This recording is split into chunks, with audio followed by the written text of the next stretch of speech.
నేను ఒక్క ఒక్క ఒక్క సెకండ్ 1 మినిట్ హోల్డ్ ఆన్. నేను ఈ ఎంక్వైరీ చేస్తున్నప్పుడు ఈ అమ్మాయి గురించి రకరకాల వాళ్ళు నాకు ఫోన్ చేస్తున్నప్పుడు నాకు తెలిసిన ఒక షాకింగ్ విషయం ఏంటంటే, దీనికి నేను ప్రూఫ్ చేయలేను కానీ నాకు చాలా అత్యంత క్లోజ్ సోర్స్ ద్వారా తెలిసింది. కిరణ్ అనే ఒక వ్యక్తితోటి ఈవిడ సన్నిహితంగా కొన్నాళ్ళు గడిపిన ఈ మణికొండలో ఒక డూప్లెక్స్ విల్లాలో కలిసి ఉండేది. రాజ్ తరుణ్ కన్నా చాలా రోజుల ముందు ఆయన ఒక సినిమాలో హీరోగా కూడా చేశారు ఆ కిరణ్ అనే ఆయన. అయితే ఆయన ఒకసారి ఈవిడ కలిసి వెళ్తున్నప్పుడు ఏదో ఆయనకేదో సడన్గా ఏదో గుచ్చుకొని రాడ్ అట్ట దిగబడిపోయిందిట తొడలో దిగబడిపోతే మొత్తం రక్తం కారిపోతూ ఉంటే ఆ రక్తం చూసి నవ్వుతుందిట. భలే ఉంది. ఒక్కసారి ఆయన షాక్ అయిపోయాడు, ఏంటిది ఇదే అని చెప్పి, అంటే సాడిస్టిక్ ఇదనమాట. సో భలే అయింది అంటుంటే ఆయన సరే నాకు గుచ్చుకుంది కదా హాస్పిటల్కి వెళ్దామని చెప్పి మెల్లగా ఆయనకి కన్విన్స్ చేసి మెల్లగా హాస్పిటల్కి తీసుకెళ్ళిన తర్వాత ఆయన కట్టించుకొని ఈ అమ్మాయి ఇలా నవ్వుతుందండి, కొంచెం అంటే అమ్మాయికి ఏం చెప్పాట, ఇట్లాగే వచ్చాం కదా నువ్వు కూడా కొంచెం హెల్త్ చెకప్ చేయించుకో అని చెప్పి ఆ డాక్టర్కి తీసుకెళ్ళి ఆవిడ హెల్త్ చెకప్ చేయించే నేపథ్యంలో కనుక్కున్నాడు. ఆ డాక్టర్ ఇచ్చిన రిపోర్ట్ ఇవన్నీ కూడా తీసుకున్నాడని చెప్పి తర్వాత ఆ రిపోర్ట్ ఎక్కడ బయట పెట్టాడని చెప్పి అతని నా నరక చుక్కలు చూపించిందట. ఇవి మీకు తెలుసా Uday by any chance?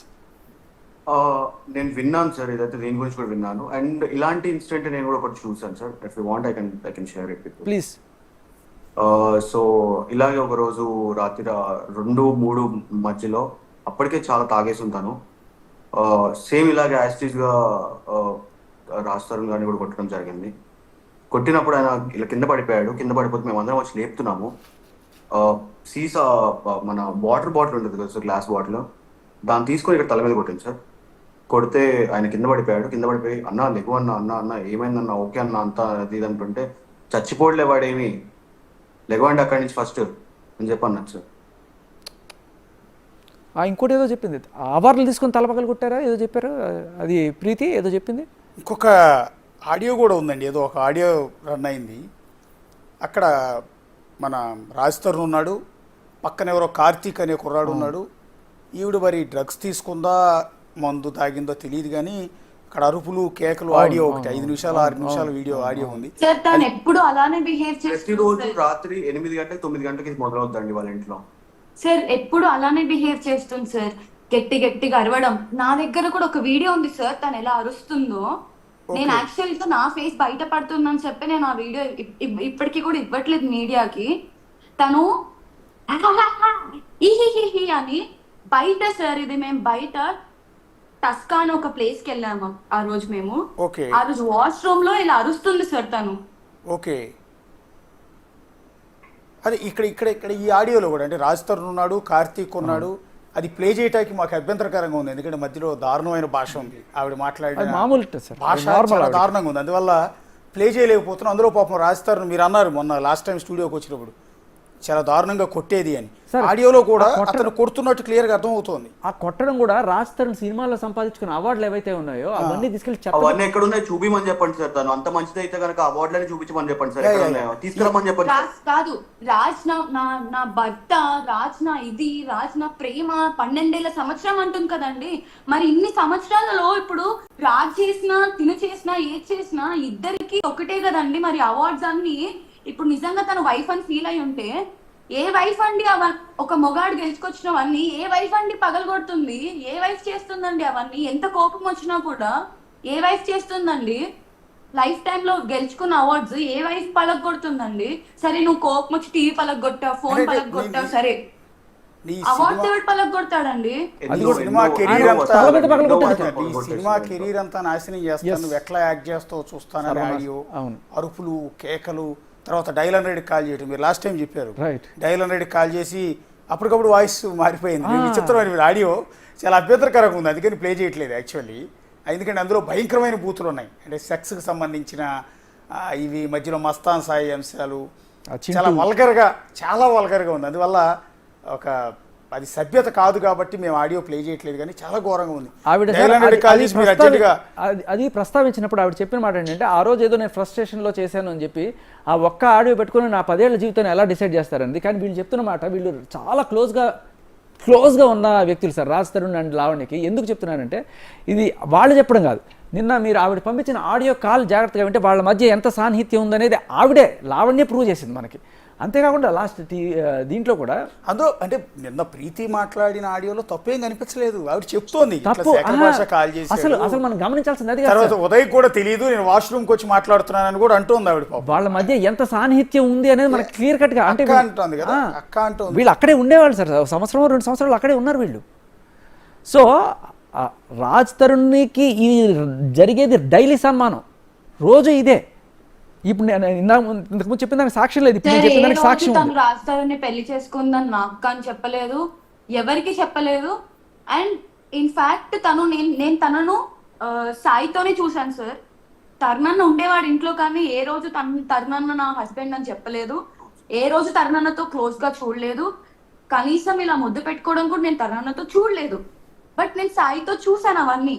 Sai question చేశాడు, మొగుడు కదా నువ్వు ఎందుకు నా దగ్గరకు వస్తున్నావు సాయి క్వశ్చన్ చేస్తే, మస్తాన్ సాయి తిని ఏం చెప్పిందంటే, రాజ్ నా తమ్ముడు, నేను బయట అందరికి భయపడి అలా చెప్పుకుంటాను రాజ్ నా మొగుడు అని చెప్పి, ఎవరన్నా నన్ను చూడడానికి మళ్ళీ తప్పుగా చూస్తారని చెప్పి నేను రాజ్ నా మొగుడు అని చెప్తాను, కానీ రాజ్ నా తమ్ముడు అని చెప్పి మస్తాన్ సాయి చాలా మంది చెప్పింది సార్ ఈ విషయం. ఓకే, మీరున్నప్పుడు కూడా మీరు ఆవిడ ఇంట్లోనే ఉండేవాళ్ళు కాబట్టి రాజ్ తరుణ్ కొట్టేదండి ఆవిడ? అవును సార్. సార్ టీ షర్ట్ మొత్తం చింపి ఎలా కొట్టేది సార్. కొడితే కూడా తను ఏం మాట్లాడకుండా, అవార్డ్స్ పలగొట్టిన రోజు కూడా సార్ తరుణ్ ఒక్క మాట మాట్లాడకుండా he just went and slept in his room sir. అంతే, ఒకే ఒక మాట అన్నాడు, అది నా లైఫ్ అన్నాడు.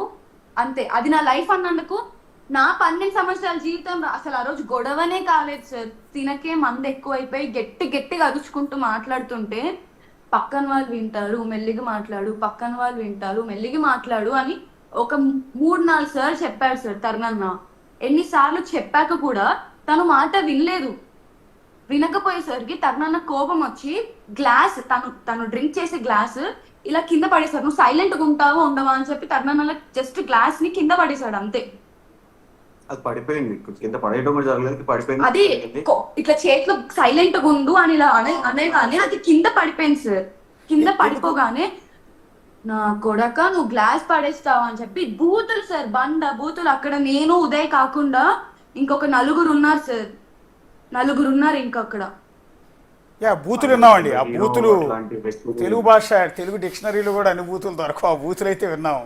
ఎందుకంటే ఈ ఆడియోలో కూడా, మా దగ్గర ఉన్న ఆడియోలో కూడా ఆవిడ అదే రకమైన బూతులు, వాళ్ళ అమ్మని చాలా దారుణంగా, అంటే సెక్స్ గురించి మాట్లాడిన ఆడియోలు ఇవన్నీ చాలా వల్గర్గా ఉన్నాయి. సార్ నార్మల్ గా మనుషులు ఒక మనిషిని ట్రిగర్ చేసి మాట్లాడితే కోపంలో ఎన్నైనా మాట్లాడచ్చు సార్, కానీ అది 10, 100, 1000 ఎంత మంది ఉన్నా కానీ ఆవిడ అలాగే మాట్లాడుతుంది సార్. సార్ పని మనిషి పొద్దున్న లేచినప్పుడు పని మనిషి నుంచి స్టార్ట్ అవుతాయి సార్ బూతులు. పని వాళ్ళని అయితే డబ్బులు ఇస్తున్నామని చెప్పి పని వాళ్ళని తిట్టే బూతులు సార్. ఓకే, ఇప్పటికి వాళ్ళ ఇంట్లో ఎంత మంది పని వాళ్ళు మానేశారో మీరే కనుక్కోండి సార్. మీరు డ్రగ్స్కి అడిక్ట్ అయిన తర్వాత ఎంతకాలం పాటు డ్రగ్స్ తీసుకున్నారండి? అంటే నాకు తెలిసి మీరు చిన్న ఏజ్, మీకు 21 ఏళ్ళు కూడా లేవు, ఆ టైంలో బలవంతంగా అడిక్ట్ అయ్యారు. అలా ఎన్ని రోజులు కంటిన్యూ చేశారు? ఒక 10 ఏళ్ల కంటే ఎక్కువ అయిపోయింది. ఎన్నేళ్ళండి? లావణ్య 10 ఏళ్ళ నుంచి చేస్తుంది. లావణ్య 10 ఏళ్ళ నుంచి చేస్తుంది. మీరు ఎంతకాలం తీసుకున్నారండి? సార్ తను నాకు పరిచయం ఇప్పటికి 6th May 2022 నుంచి నాకు పరిచయం సార్. ఓకే, అదే రోజే ఇన్సిడెంట్ కూడా జరిగింది. అప్పటి నుంచి నాకు డిసెంబర్ ఎండింగ్ వరకు కూడా నేను తన ఇంట్లోనే ఉండడం జరిగింది సార్. ఓకే, సో ఈ టైం పీరియడ్ లో మొత్తం నాకు అలవాటు చేపించింది అండ్ నేను ఎడిక్ట్ అయ్యాను. దాని తర్వాత నేను కొద్ది రోజులకి మానేశాను సార్. ఒక 2 months నేను మానేశాను. నా సొంతంగా ఏ రీహాబ్ ఏది లేకుండా నేను నా మీద స్ట్రాంగ్ డిసిషన్ తీసుకొని, నేను వద్దు ఇది తప్పు, నన్ను ఇలా చేసింది తనని చెప్పి నేను నా సెల్ఫ్ స్టాప్ చేశాను సార్. స్టాప్ చేశాక నాకు విత్డ్రాల్స్ రావడం, ఇవి రావడం వల్ల నేను అడిక్ట్ అయిపోయాను కాబట్టి నేను మళ్ళీ తీసుకోవడం జరిగింది. ఓకే, దాని తర్వాత నా హెల్త్ పాడైతుంది అని ఏ రోజు అయితే నాకు అర్థమైందో, నాకు ఇవన్నీ సార్ నాకు ఇవన్నీ అయితే ఎక్కడ దొరకవు కదా సార్, నాకు తన దగ్గరే దొరికాయి, నాకు బయటకు వచ్చాక దొరికేవి కాదు. అండ్ నేను ఎప్పుడూ అలా ట్రై కూడా చేయలేదు. సో తిని దగ్గరికి వెళ్ళాలి మళ్ళీ కావాలంటే, నేను తిన దగ్గరికి అయితే ఏ రోజు వెళ్ళడానికి మళ్ళీ ట్రై చేయలేదు. నాకు తెలుసు అది ఒక బ్యాడ్ థింగ్.